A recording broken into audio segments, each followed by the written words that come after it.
နေဝင်ချိန်တိုင်းဟာနီးကုံမော်ဖူနောက်တနေ့မနက်ခင်းမှာပြန်လင်းပန့်ဖို့အတွက်ခတခဏအနာယူချိန်တတ်တာချစ်တယ် စံတဲ့တော့ပြုကြည့်ပါဖြစ်ပါတယ်။သူကဂျီမင်အစ်ဆိုရင်ဗီဒီယို5ခုထိထုတ်လို့ရတယ်။ခုရတော့ကျွန်တော်မြန်မာနိုင်ငံမှာမဟုတ်ဘူး။မြန်မာနိုင်ငံမှာသုံးလို့ရ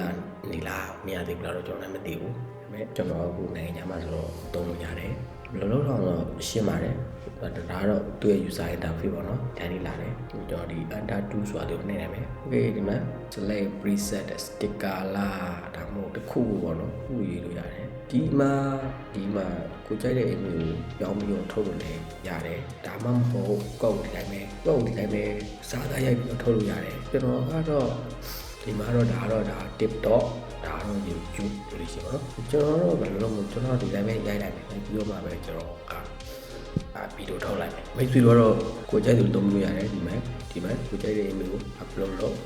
ကြိုက်တဲ့ email upload လုပ်ပြီးတော့ဆက်ထည့်လိုက်ရတယ် Set1 Set1 Set2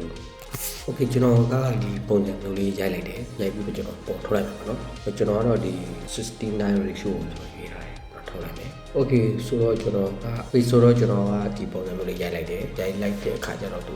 လိုထုတ်ပေးလာတယ်ဒီတစ်ခုရဲ့တိုက်တဲ့ပုံကိုယူပေးပါတော့ဒီပုံကိုယူမလားဒီပုံကိုယူမလားတော့ Okay ကျွန်တော်ဒီပုံပဲယူလိုက်ပုံကိုယူမယ် Okay ပုံလေးကိုယူပြီးဒီထက်ကဒီ animate ဆိုတာလေးနှိပ်လိုက်မယ်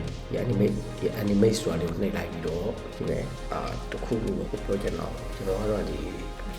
ဘာလဲ motivation code တစ်ခုပဲကျွန်တော်ရေးလိုက်မယ်ဟိုကျွန်တော်ဒီကနေ့ရိုက်ထည့်လိုက်မယ်သူကတော့ဒီလိုပုံလေးထုတ်ပေးတယ်အဲတော့ပြောလို့မပြီးဘူးဒါပေမဲ့ထွက်လာတဲ့ quality ကတော်တော်လေးကိုအဆင်ပြေတယ်ပြီးတော့သူကလည်းအလကားပဲဗျာဒီလိုပဲထုတ်ဖို့ပါမဟုတ်စိုက်ရမလို့ထုတ်လိုက်လို့ရတယ်သူနားလဲတော့လို့အဆင်ပြေတယ်လို့ဒီလိုကိုကဒီလိုဒါတွေမရေးတဲ့ဘူးကိုအတိအကျထုတ်ချင်တယ်ဆိုတော့ဂျာမန်တိုင်းတို့ဘာလို့တွားပြီးတော့